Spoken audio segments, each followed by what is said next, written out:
big question that I get all the time is, I'm trying to convert to OSDP and I want to reuse my existing Wiegand wire. Do I need to add end-of-the-line termination resistors? Well, let's walk through it, because once you understand what's happening on the wire, you can answer this for yourself on any job. First, you're probably asking, what does the resistor even do? And the simple version is, when your signal travels down the wire and it hits the end, part of it's going to bounce back, sort of like somebody shouting down a hallway and echoing off the wall. That bounce back, or that echo, we call that reflection. The resistor's job is to sit at the end of the hallway and to soak it all up before it can bounce back. Now, you might be thinking, is a little echo really that big of a deal? And on its own, no, it's really not. But here's the thing, your wire, it already has a little bit of noise on it and it's already experiencing some signal loss. So just those two things alone, the reader and the controller, can typically handle it just fine. It's got room to spare. But when we add the echo on top of the noise and on top of the data loss, it may just be the straw that breaks the camel's back and corrupts the data enough so the reader or the controller can't understand it. So the resistor's taking that one thing off the top of the pile so the pile doesn't tip over. Next, you're probably wondering, why 120 ohms?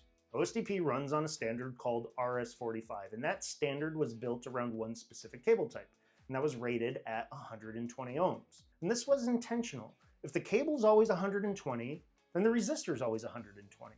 And there's no measuring or guessing out in the field on every installation. And that brings us to Wiegand's characterized impedance. Wiegand was never built to that 120 ohm spec.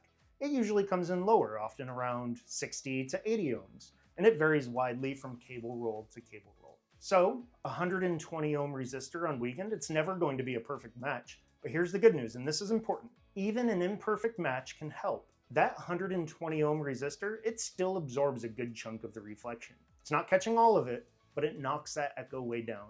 And smaller echo means smaller problems. Kind of like more money, more problems.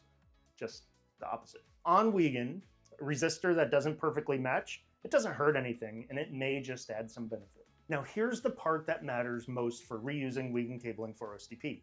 On shorter runs, let's say under 300 feet, and at speeds that are slower than 115/200 baud, that echo, it's going to die out naturally, long before the reader or the controller ever starts even looking for the data. So it never piles up.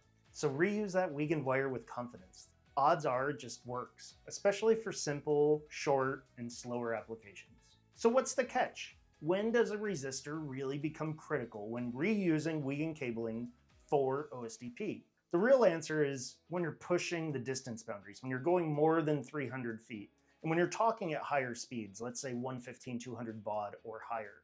At these speeds and these distances, that echo, it sticks around just long enough to land right when the reader and controller, they're attempting to listen to the data.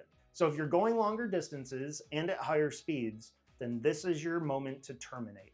And terminate at both far ends of the bus, and only at the ends. Don't terminate in the middle of the bus. And remember, even with Wiegand's imperfect match, the resistor's still knocking that reflection down. Finally, what if you're starting a brand new installation? Well, don't put yourself through any of this. Run the proper OSDP cable, add the 120 ohm resistors, and terminate at both far ends.